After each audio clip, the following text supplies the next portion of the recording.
Hi.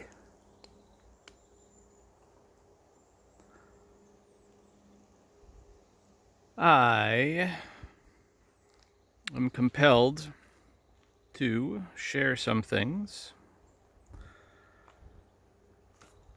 but for the sake of sharing things with other people. And I'll do so by walking through the forest while I share some things, and hopefully it's beautiful and perhaps interesting. If you have your own forest to get out into, maybe you can go there and just listen if you care to. But if you don't, maybe this provides some suggestion of satisfaction of being in the forest.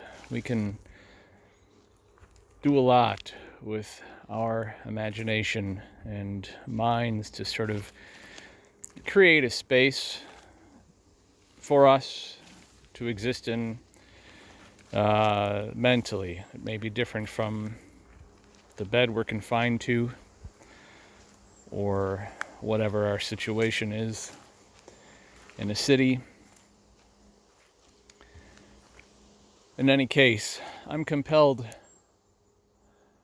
because I realize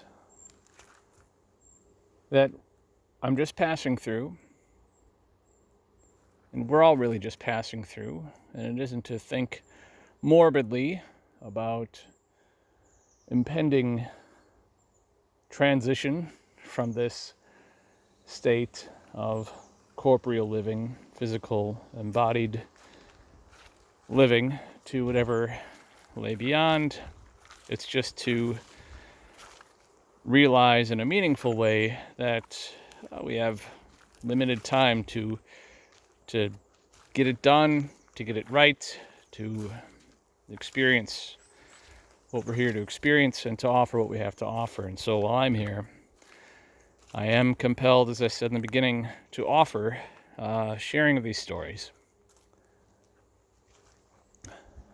Long intro. I am recovering from stress-induced brain failure, really. I mean, I experienced it at first as what I thought was like heart attack.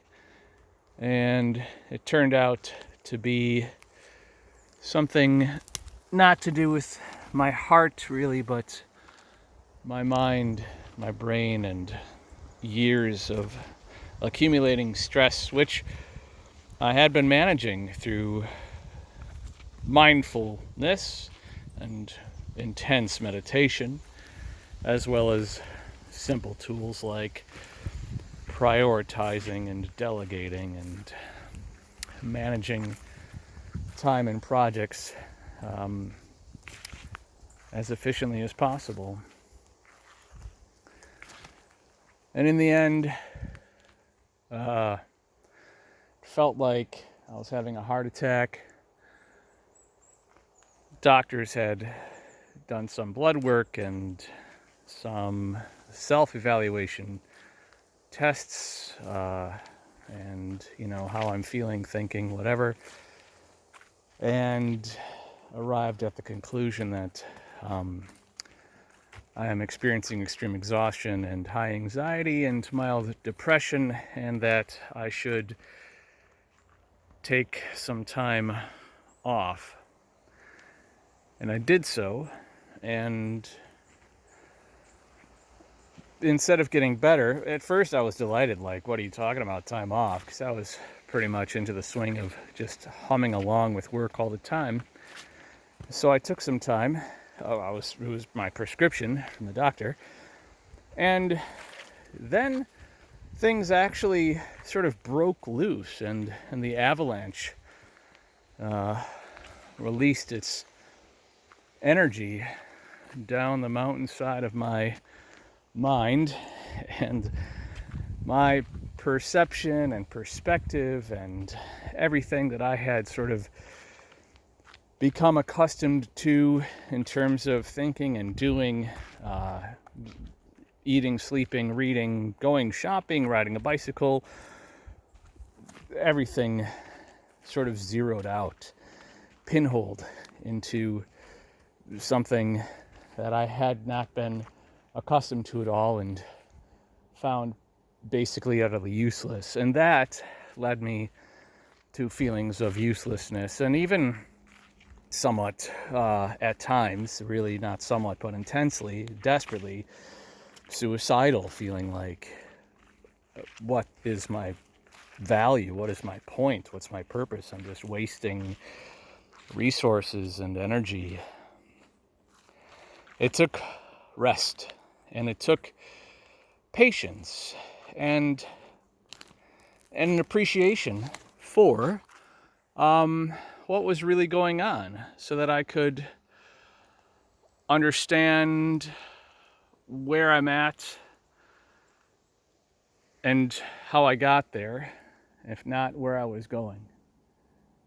Now I've come through the worst of it.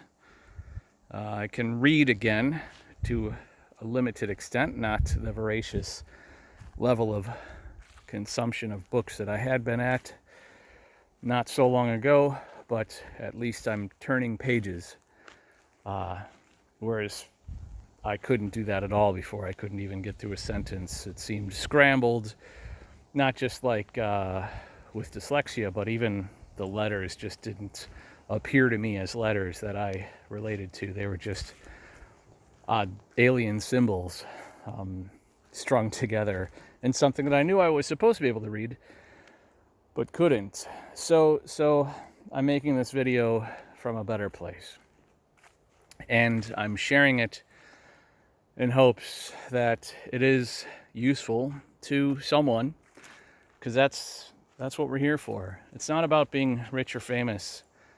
It's about being. And as we're being, if from my perspective, I'm motivated to help people. Other people may have different motivations, and that's for them to follow. We have our certain flavors, or our certain characteristics that make us what we are. For instance, I don't know what plant this is. Someone sure does. But there's this plant, and there's this moss, and these stones, and pine needles, and, there's probably some microscopic life forms of the non-plant world that are down there, and their purpose is to be. The pine cone's purpose, besides being utterly lovely, is a seed of a tree, and it doesn't need to grow because there's a lot of pine cones. It just needs to be, and that's its thing. Trying to get focused again. I'm technically a little bit challenged. So there are lessons that I get from being in nature like this, like the purpose of one thing, and that it has its own intrinsic value, and that it's really for us to accept our own being as our intrinsic value, not to take it from whatever society is selling, fame and fortune, but to be. So again, my purpose, if it helps one person feel less stressed, more comfortable, gets through one more difficult period, that's awesome. I come to nature because whatever is on my mind, whatever question is in my heart, I believe when I'm in unadulterated nature that I can go for a walk and find the answer in a pine cone, in a tree, in the forest floor, in the moving leaves above, in the swaying trees, in the mathematics that underlie form, naked to the eye and beautiful to behold here in the forest. All right, I promised myself I'd keep these videos to about 10 minutes, so there'll be another. love yourself, love each other. It's a seamless universe we're a part of. You can relax into that. All right, till next time. Bye.